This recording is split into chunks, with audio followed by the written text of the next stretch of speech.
But just want to introduce John Lowcock, who's going to introduce about the direct democracy movement and how that all came about.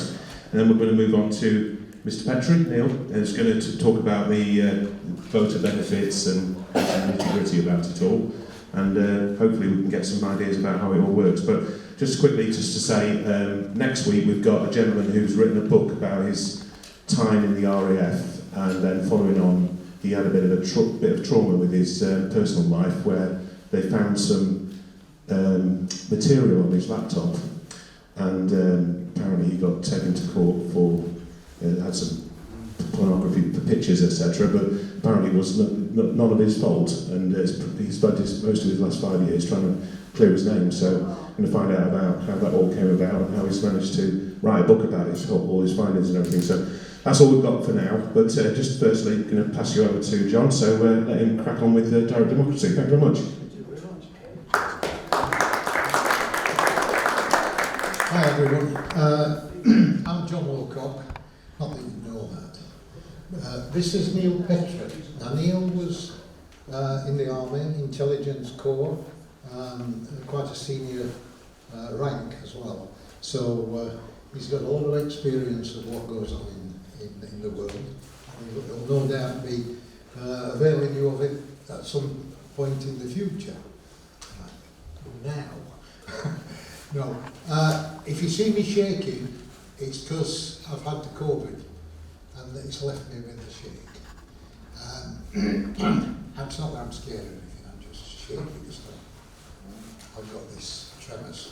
So I think any of you that were here listening to Andrew Bridgman would hear what he had to say about the vaccine. How it hurt him, and it's hurt me in a slightly different way. So, it's not that I'm senile or anything like that. Right, the history, you know, what happened with DDM? How did it come about? I suppose, really, to tell you, I've got to just slip back a few years and tell you my history, because mine is very linked with direct democracy.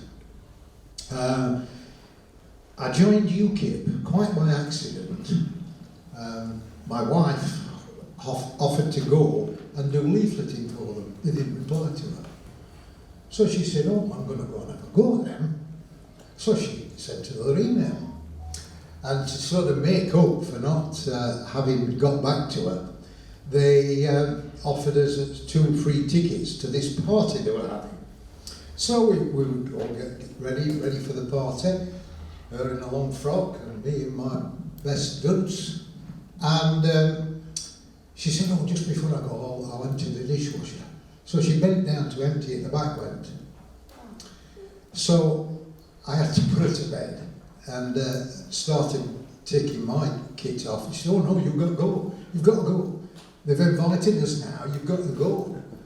So I went and I got introduced to a nice lady that very good member, and I was sat with her, they had a raffle, and she won a year's membership to UKIP. Oh, nice.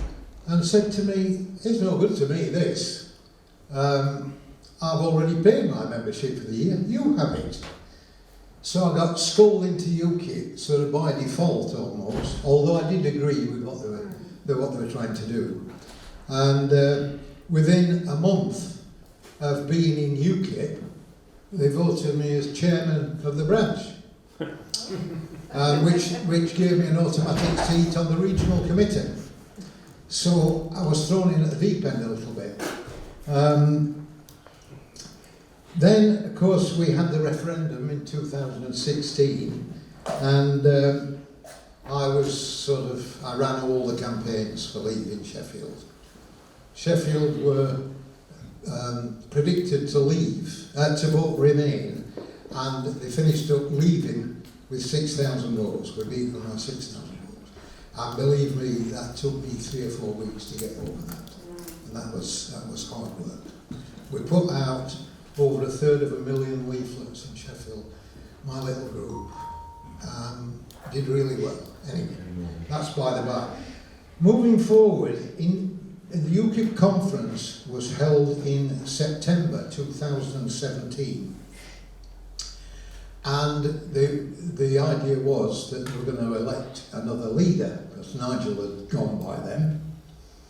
And the two leading contenders that I thought were Anne-Marie Waters, who you may have heard of, and John Rhys Evans. They were the two. And I spent a lot of time trying to convince them to go as a pair, to stand as a pair, leader and deputy, whichever way around, you know. But John Rhys Evans was for it. Anne-Marie Waters didn't want to know about it, so she said her policies could stand on their own. Anyway, she went her own way eventually. But that was when we started talking about forming a direct democracy group, which we did in 2017.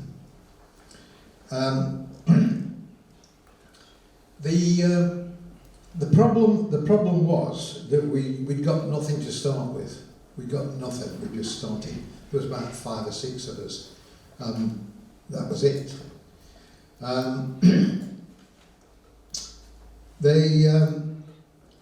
We called it the Democrats and Veterans Party. And we had a chairman who was ex-military, and he did really well. He used to go all over the country, signing people up, and we got a lot of members. But at the end of the day, we found that people were saying that Democrats and veterans, it's all about ex-army and ex-air force. And a lot of people weren't joining us because of that reason. So we renamed the party Direct Democracy, 5-star Direct Democracy. Now, why they called it 5-star, I don't know. I suppose it was just for the motto. I think there was an organisation in Italy that were doing quite well called 5-star, so they thought they'd do that. And that really didn't get us anywhere. And so eventually we changed it to the Independence for Direct Democracy. And that party, it's a political party, it's registered, and it's on the back burner. We're not doing anything with it. Because at some point during our meetings, and I can't remember when it was, Neil, can you? That we actually decided that having a political party probably wasn't the right way around. So we started a movement, direct democracy movement, because that way we're not competing for votes with anyone. We're not a threat to anyone, and it would appeal to people right across the political spectrum. So we're here tonight to talk about direct democracy, what it's about. I'll do the rough bit and Neil will do the detail.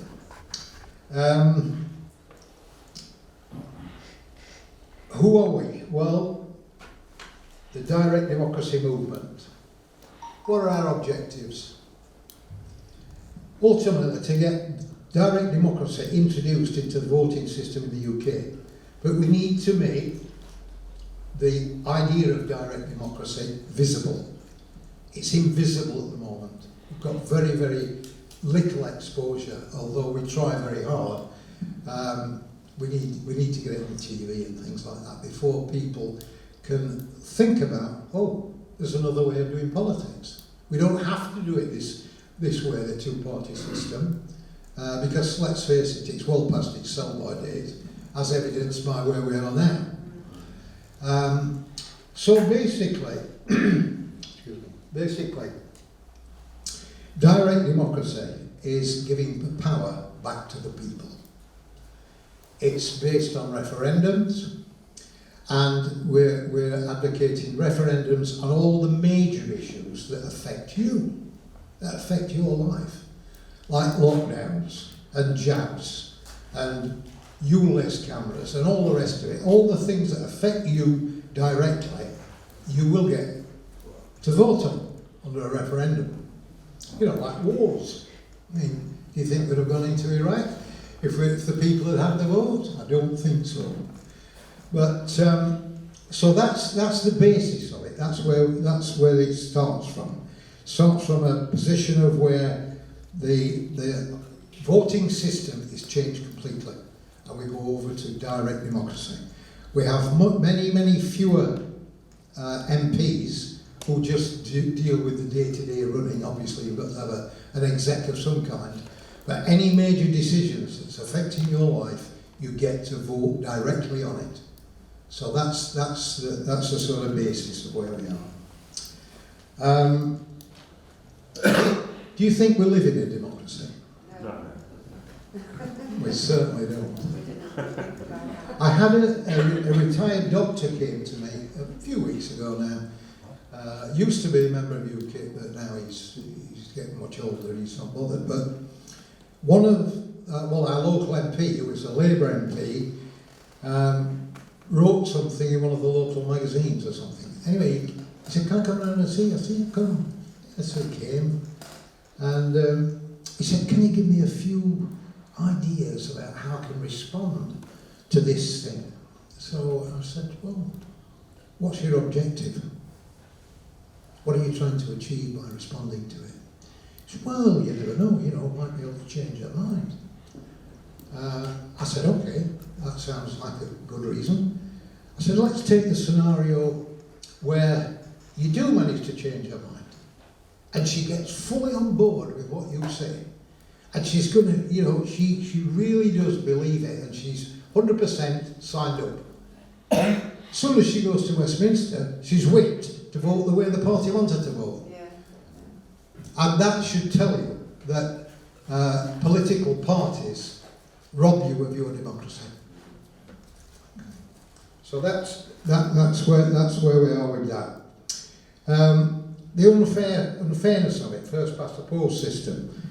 Labour getting 33% and getting 411 seats, and Reform getting 14% and getting 5 seats. I don't see. When I went to school, the maths didn't add up like that. Mind it is all the time. So basically, what we want to do is to give the power back to the people via referendums and via direct democracy. Thank you. Neil will be telling you all about it now. Yeah, thank you, John. Right, well, got the wrong one there. Thank you all for coming. It's appreciated that you're spending your time to hear about this tonight. And as John said, we're a movement, we're not a party. So it's just about letting people know that there is in existence this idea out there that is starting to be picked up. Because, there has been some movement in the last year and a half, really, since we set up as a movement and forgot about all the party stuff. In fact, one of the guys who helped us make that decision had been a senior official in the civil service who had retired because he disliked it. Very decent guy, and he managed to persuade the leader at the time, John Rhys-Evans, to let's go for a movement and forget all this stuff. So that's what we've done. So it's just really about looking at a system of direct democracy that's using the tools of direct democracy. It's not like the old ancient Greeks had where they voted on every single law. It's not like that. Okay, but it's a system that has been tried and trialled, for generations now, and is working very well indeed. So this is not, it's a new idea, for a lot of people in Britain, but it's not a new idea. So here we are, direct democracy movement. First, we've got to thank our sponsors, who've paid the big bucks for us to come here tonight. Yeah, funnily enough, when I did this previously, I showed this slide, someone took me seriously. And they put a video out on YouTube saying, direct democracy, that's the WEF, you see? Because they'd seen or heard about this slide. Over at Swindon, and there's a lady who ran for MP there. Anyway, right, let's have a look at these questions. Do you mind if I was reading to other back there with this screen? Right, would you like the best government in the world? This is, voted on by people generally, the best government. Would you like the highest satisfaction rate in the world for your government? These are all things that this one country I'm talking about has routinely. Okay, and then it's got the best education, and vocational training system in the world as well. This is a direct democracy, of course, or uses direct democracy. Double the salaries that we have. These are the outcomes of having the people in control, some of the outcomes. Highest disposable income in the industrial world. Twice that of Australia's, which was the second highest. Right? And their debt level is down to 40% of GDP, whereas ours is over 100%. So the interest we pay is about as much as we spend on defence, for instance. That's how much we're paying in interest now. So you could cut that bill massively. I've got a trick question at the bottom there, okay, which is about would you like the most open government, and that is not this country. I've been talking about Switzerland, but the trick question is actually Taiwan, which, believe it or not, is also using direct democracy routinely, part of their constitution as well. And they set it up in the 1920s when Sun Yat-sen set it up, when they were still in China, and before Chiang Kai-shek took them over to what was Formosa. Right, so what we're saying in the end is we, all of us, should have a direct say in the major decisions, the important ones, and we decide what's important, and I'll show you how that's done. It's very simple. It's been tried and tested since 1848, okay, by the Swiss, of course. So we're going to, next slide is, they're hiding in plain sight. They're lying to you, they're lying to us, to our faces. Okay, the demos and democracy, the name comes from demos and kratos, ancient Greek, but it's important because that is what it's supposed to mean. The people rule. But they'll tell you, do we rule? No. Do we? Does anybody think we rule? No. But that is what they're telling us we live in, but it's not, of course. But I'll explain more about that in a moment. But I think it's worth showing you the kind of support we're getting now.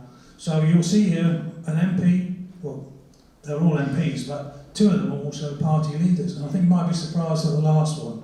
But you've already seen, I think, a number of you, the first one is going to come on now and talk. So, is that microphone on, by the way, Kevin? The problem is that the red horse, the blue horse, the yellow horse and the tartan horse, they're all in the same stable and they don't mind which one wins. I mean, it's the illusion of choice. On all the big issues we've talked about, all the parties agree. Who are you going to vote for? There's no one to vote for. Well, this is what we talked with Karen about, that very problem, Andrew, the essential uni-party construct brought up by a first-past-the-post system. Do you think there's any way of getting out of that? Not with the current House of Commons, but I mean, the current system of democracy is an illusion of democracy, and it's not serving you at all. If I had the power to do it, I mean, I'd get rid of half the MPs straight away. We don't need 650. 325 is more than enough, and it's less people to watch, less people to monitor. We've got to bring democracy back down to the people. We're going to have more referendums. I know people get racked off with it, but it's direct democracy. We're going to have more of that. And I also think that what the referendum of 16 showed us is that on issues of national importance, if we're not happy with our leaders, we should have the ability to call binding, legally binding referendums on issues that directly affect us. So I'm a radical. We will begin a massive redistribution of power in our country, from the powerful to the powerless, from the political elite to the man and the woman in the street. Local control over schools, housing and policing. The right to initiate local and national referenda. There you go. That's the truth teller for you, a man who's telling us this is what he wants to do. It doesn't go, it's not spread widely because, of course, the party backers and the people who support the Conservatives in particular, this is completely against anything that they want. Okay? That we've been sold we're in a democracy so that they can control us through the parties. The parties are just the funnels that they use to maintain control. And the people get given, once every few years, put a tick in the box. But do they listen? I mean, how many years have been about the issues that are not being addressed right now in this country. Major issues, immigration, crime, whatever they are. But in particular, obviously, in recent years, and weeks and months in particular, immigration and the fallout from that, and the integration of different groups.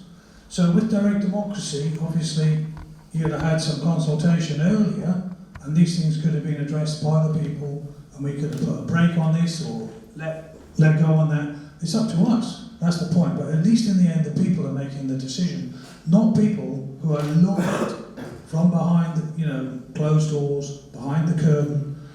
They have to lobby every single one of us. That's the point. This is the thing with direct democracy.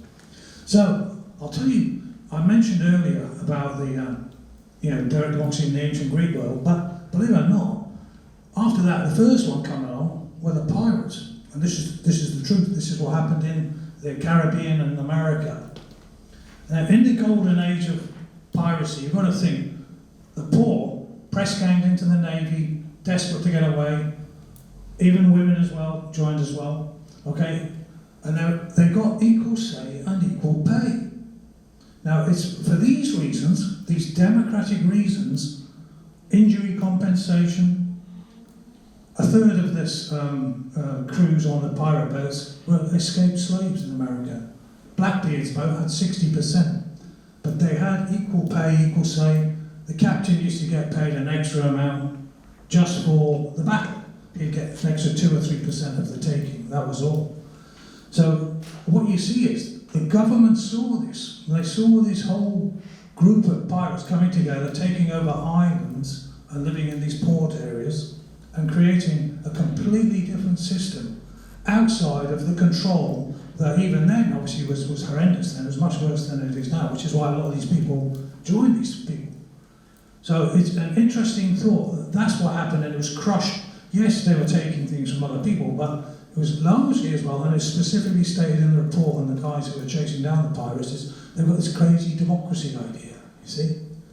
That's what they were after, that's what they were trying to stop. Right, so parliamentary democracy then, which is what we see, which is what we have in this country.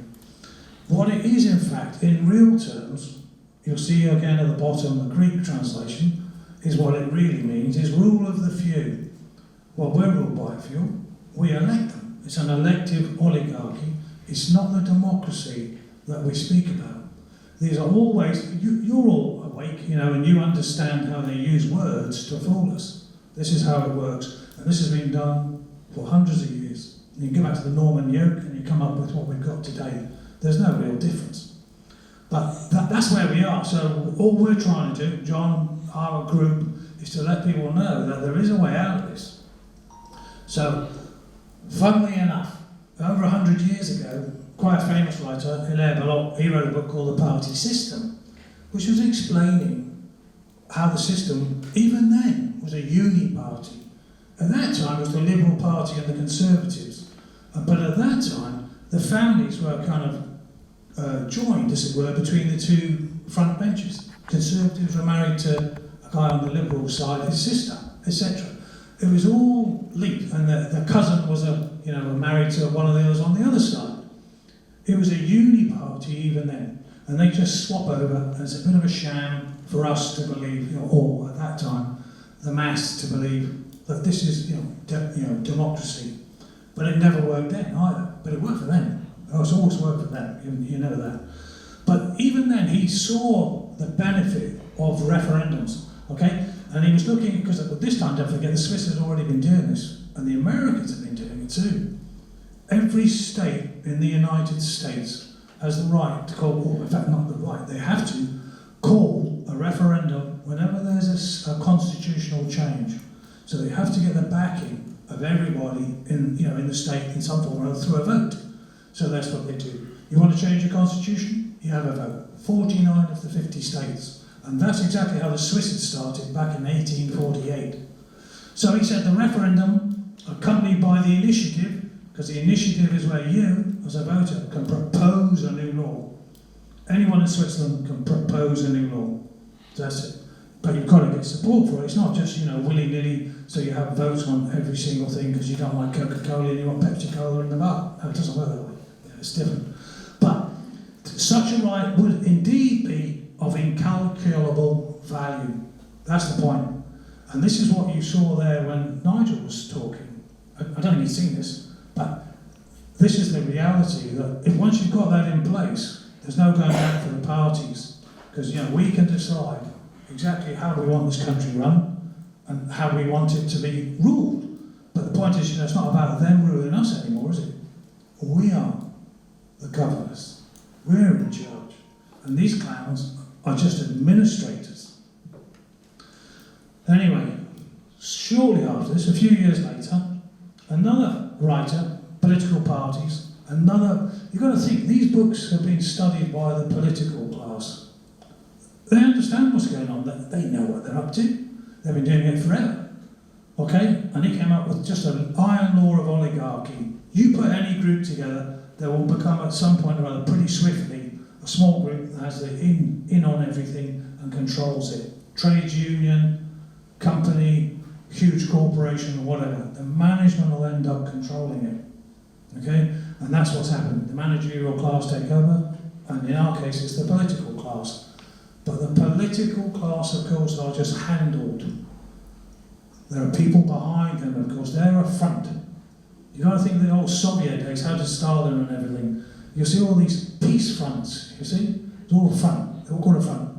But that's all our parliament is. That's all American Senate is. They're frontmen. 50% of the US Senate are lawyers.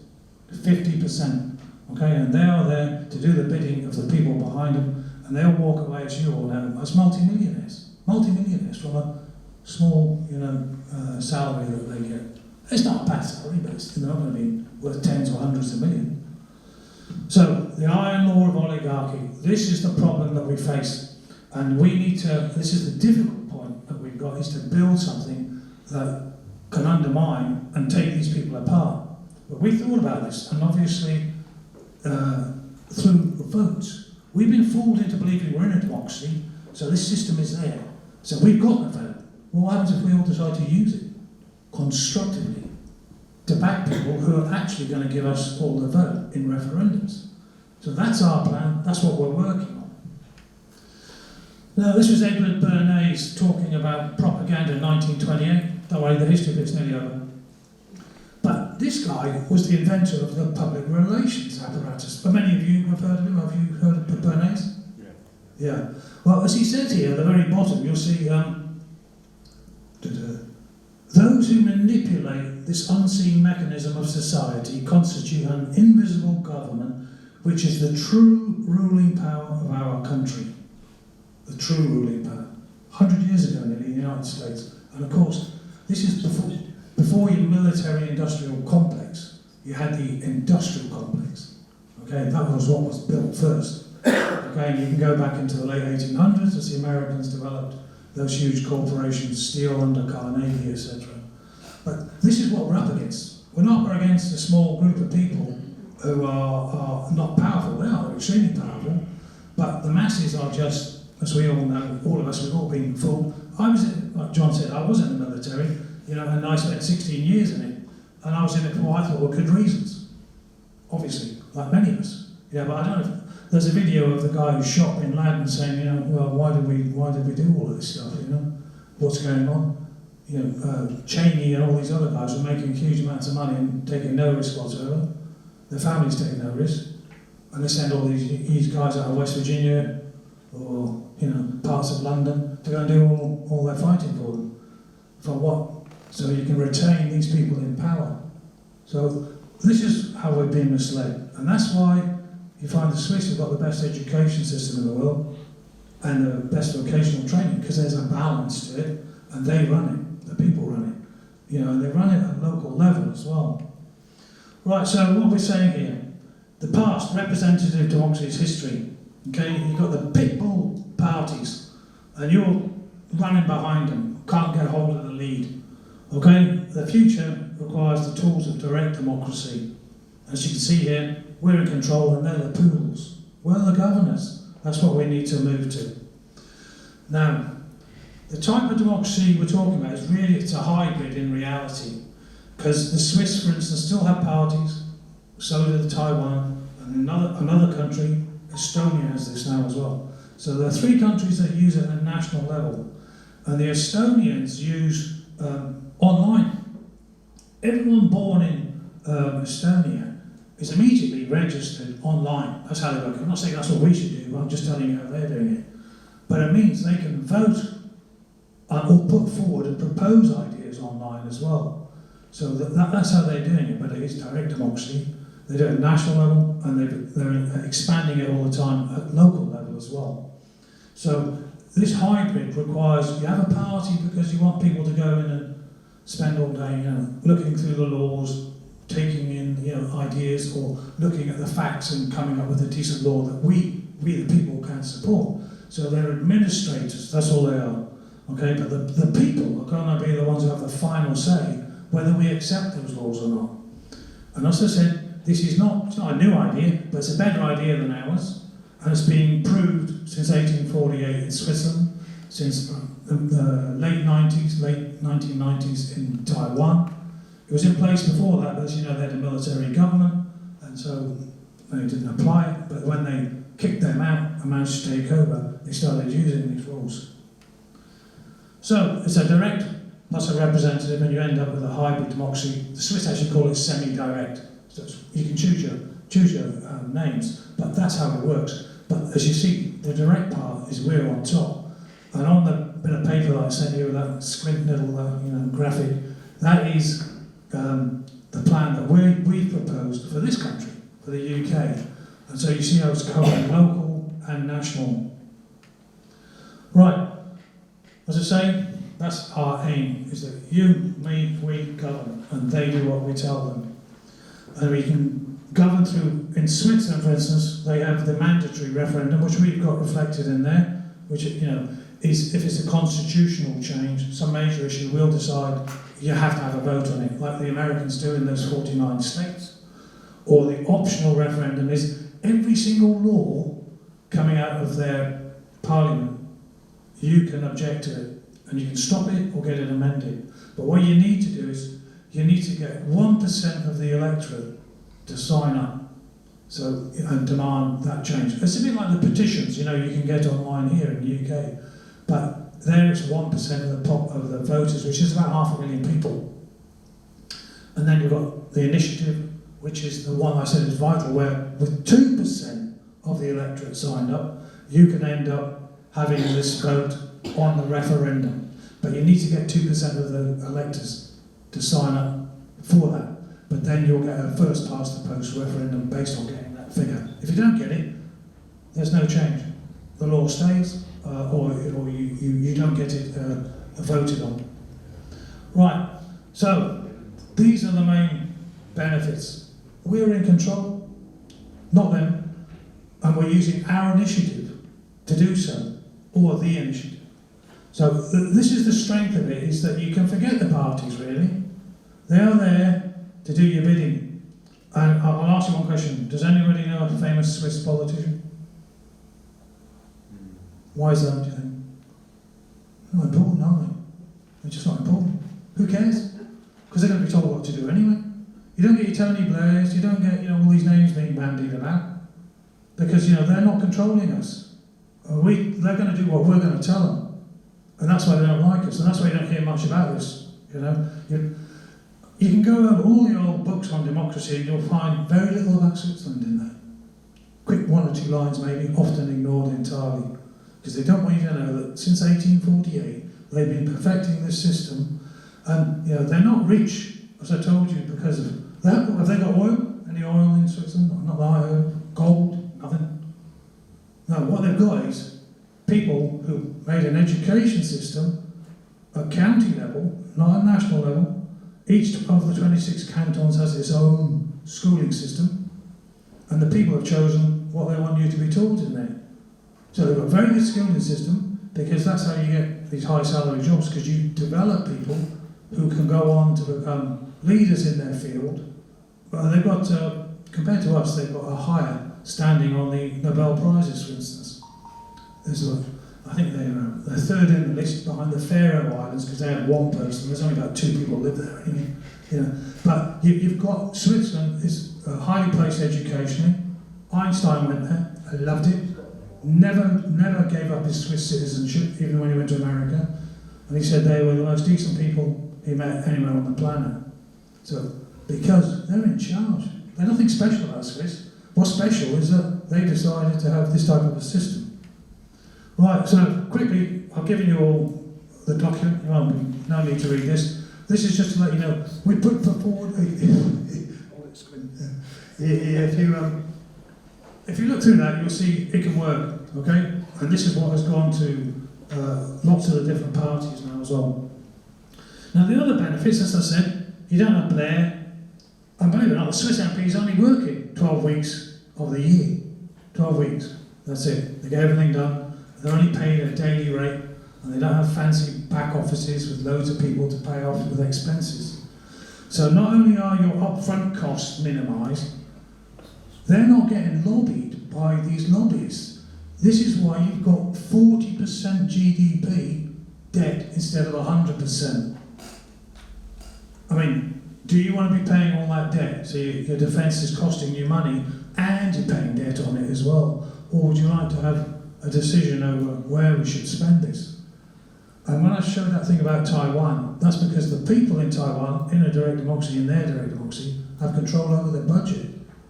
The budget comes out, the plans for it are put out there, and the people, they go through it, the fine-tooth comb, and they decide what they want. And that's how it works. Yeah, we're not all experts in budgeting, but there are a lot of experts out there who are. You know, nothing to do with Parliament, can't stand it, never want to be an MP, but they're smart enough to be able to sort out a budget for us, thank you very much. And they put their input in, they put their ideas in, the people listen to all these different ideas coming forward, and you cut down on the waste. So, and they all talk about waste, but has it ever been controlled? Has anyone ever seen anyone, you know, when they're elected, suddenly the costs go down in government? It's not the case, never happened.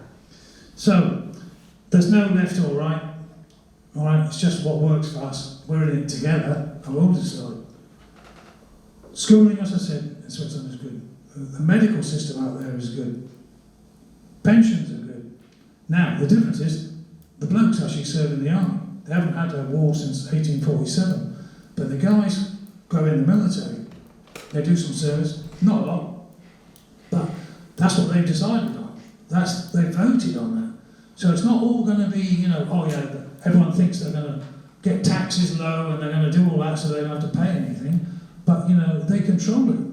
Sensible people, that's what we are. We're all sensible people. But, you know, the vast majority of people are quite sensible. And when you put a prudent plan in front of them for expenditure, they'll go for it. They're not going to say give everybody a lot more money, okay? That's why we've got 100% of our GDP in terms of debt, and they've only got 40.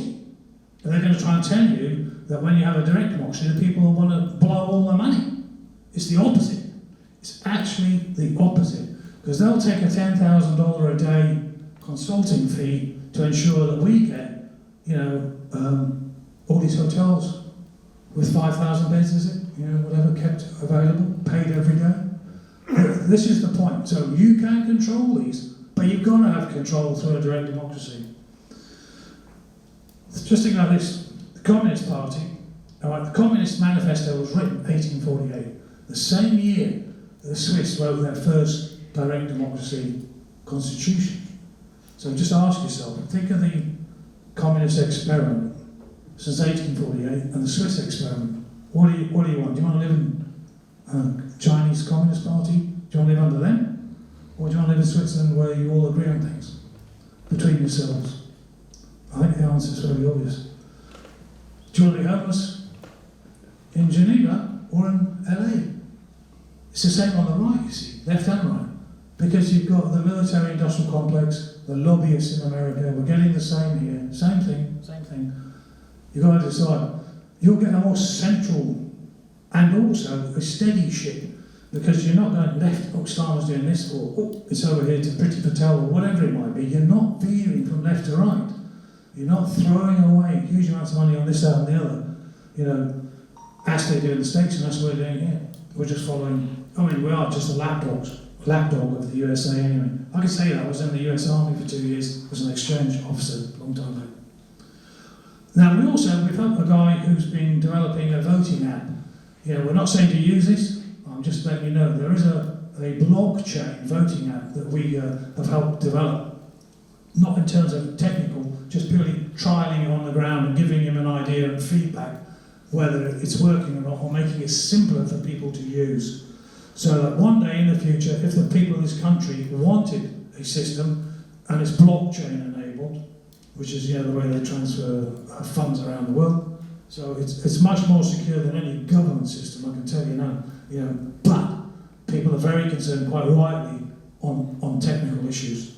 But postal voting is not that great either, is it, in this country? So there's a lot of things need sorted. Right, our enemies then, because we have a lot of them. We're small, but the idea is very big. This is the point with this. It's a very big idea. So we don't need a lot of big fancy politicians backing us, but it helps in terms of just getting the word out. Which is why on the front there you see my book, One Vote Away. I'm not flogging the book because you can get it for free, by the way, so don't worry about it. Not tonight, but online, there's an audio book version. But the point is, Nigel Farage, I handed him the book back in October, and I explained briefly what I was doing. And same with Andrew Bridgen, met him, handed him the book, and also got it to Neil Oliver. Nigel you've seen, Andrew you've seen, all backing direct democracy. All right? It's because this group, our group, has been pushing this idea. Okay, and the people are out there on the ground all the time doing this now. So we've got to fight these people, but the good thing with Nigel Farage is he's talking publicly about this. And we've got him on several videos doing this, and he's even said that Reform will be adopting the idea. But he's not the only one. The Independents for Direct Democracy are doing it. You've got the Alliance for Democracy and Freedom, the ADF, another group. UKIP have even got it to some extent. So the idea is starting to get some traction, but obviously what we need is someone who can get in there and get this one-time vote to put it in place. Because Lord Sumption told us, he said that 2010 there was the Parliament Act, and in that it became clear that you only need one vote in the House of Commons to make a constitutional change. So what we're aiming to do is to get Nigel's group, because he's the most powerful at the moment, trying for this. He's actually got there are 5 MPs in there. And remember, this is tactical. It's not we're saying we've got to love reform. You just got to understand, you can change things. And if you use reform to do it as a tactical, well, it's up to you. You don't have to love Nigel, but you might like the idea. Otherwise, you'll get stuck with these parties, the oligarchy, the few telling us what to do forever. And that's what we're aiming to do, is to avoid that, to give everyone this chance to get out from under. Look at what we're up against here then. The US blob, as you all know, the military-industrial complex, the Fed. All of these people hate the idea of direct democracy. You're hearing them talking about populism. Trump's a populist. See, why is being popular in a democracy suddenly a bad thing? Again, the words are used.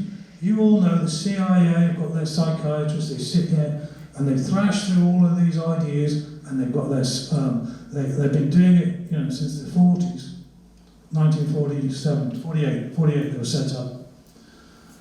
Now, most media, again, working for the blob. We've got a few now, haven't we, who are independent, which is helping a great deal. Joe Rogan in America, you've got Richard Vobes, he's doing his job here, and others, Neil Oliver. I've been on Richard Vobes' show as well, just before I published the book. And that's when we got started to get some traction. It was a good decision by the group to go for this, and go for this just purely as a movement. Now, you've got the internationalists, UN, the IMF, you all recognise it. I think you're all quite wide awake, you understand that. The national political class, the administrative state, the civil service. There's even a book out which is about, the next war will be over the administrative state. This is in the United States. Numerous NGOs, Soros NGOs, they are stacked up, as you know, across Central Europe. Whenever there's a rebellion, you'll find a lot of these NGOs in there, as you know. Ukraine war was really created in 2014. And the NGOs were largely responsible. Billions were spent. I think it was 5 billion was spent by the CIA. A lady called Newland, who was running the operation. She was a Deputy Secretary of State. So 2014, the turnover of the state in Ukraine was undertaken on behalf of the CIA, on behalf of the State Department. State Department is there to do the bidding of the military-industrial complex. That's what it's there for. That's what Hillary Rodham Clinton is there for. Okay? And the plans are put together in the CFR, the Council on Foreign Relations. And she's been there, and I remember seeing a video of her saying, well, here I am in the mothership, coming to get my orders, when she was the Secretary of State. Now she's joking, but everybody knows she's only half joking. And the CFR was set up back in the early 1920s, before the military-industrial complex, because the money was already there, the industrial complex was already there. The Rockefellers and the rest of these huge corporations, Carnegie's lot, the foundations that they set up tax-free 1913, along with the Fed and the tax system and the foundations, all set up around about the same time. Some of the foundations have been done earlier. The aim being to ensure that by the time this legislation was in place, the taxes were in place to tax the people with income tax for what they needed for the Fed sorting out all of these loans that would then be borrowed from the bank, and the state would need to pay them back. The state was much smaller than it is today, and then they didn't need to borrow all that money. But also, do you need a Fed that is private? Why is it called the Federal Reserve System? It's not federal, is it? As you know, probably most of you. It's not federal. No, there's no reserve. You know, you just print the money. Now they just tap a keyboard, as you know.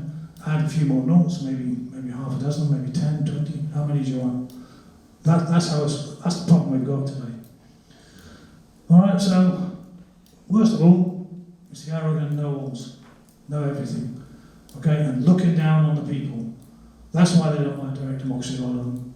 They think they know better than us. That's the bottom line, and they truly believe that, and we should not have the power.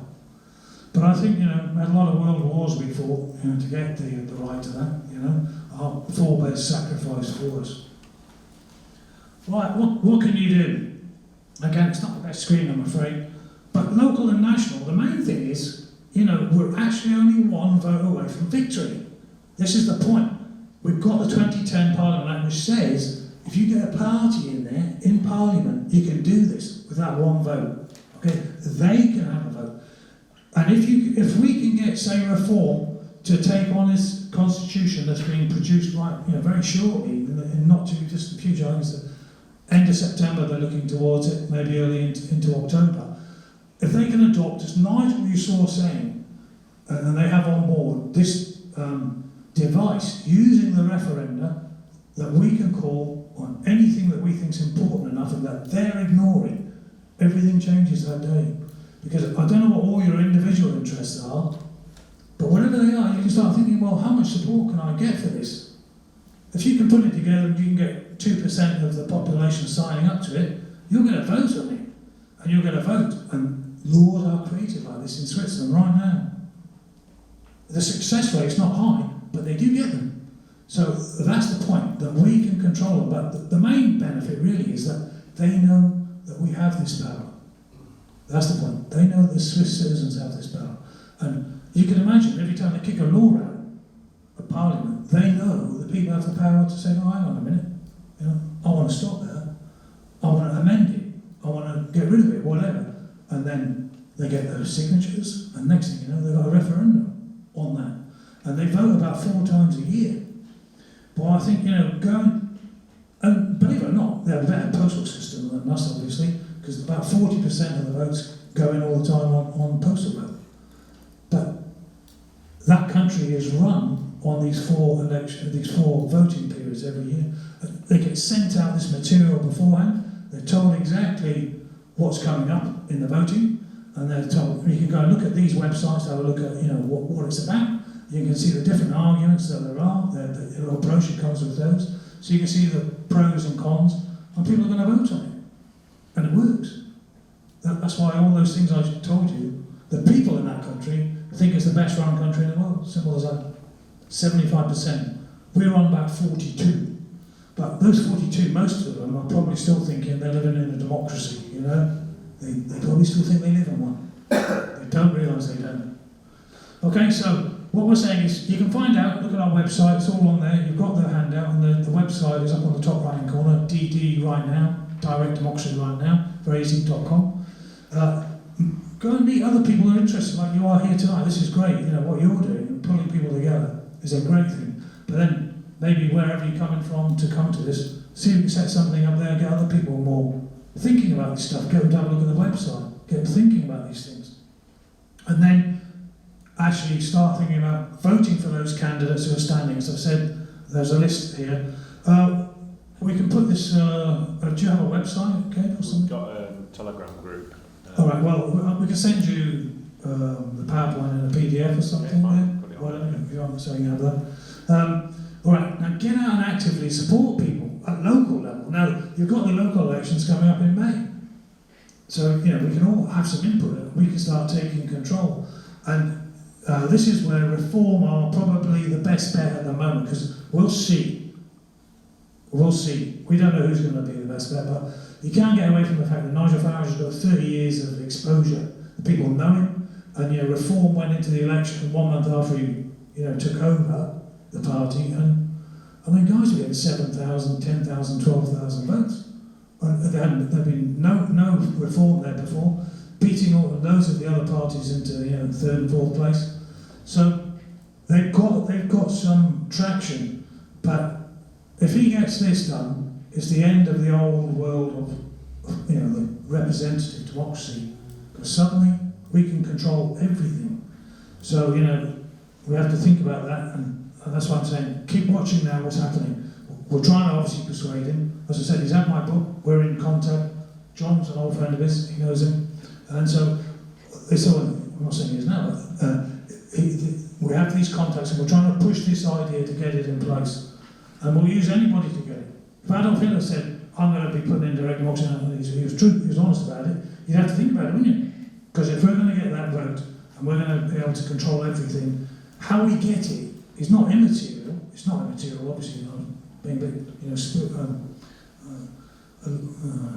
I shouldn't have chosen those words maybe, but the bottom line is, I'm saying, you've got to think very carefully about getting this done. And the times we live in are very strange, as you know. We're living in these odd times. Everyone knows things are changing. People can feel, and a lot of people are waking up. So we need to think about that.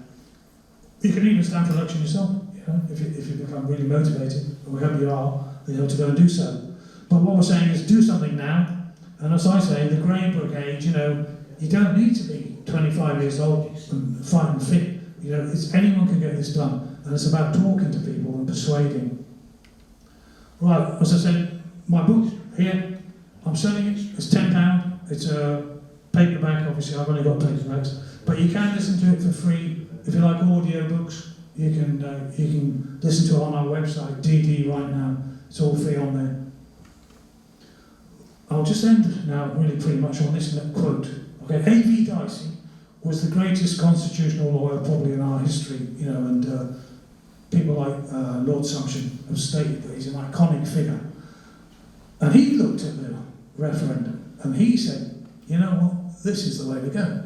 This is the 1880s and the 1890s. You see how it's all been kept out of the frame for nearly 140 odd years, okay? 170 years when you look at Switzerland, but it hadn't proved itself at first. But by the time Dicey was looking at it 40 years later, he said, I'm quite certain that once established, the referendum would never be got rid of by anything short of a revolution.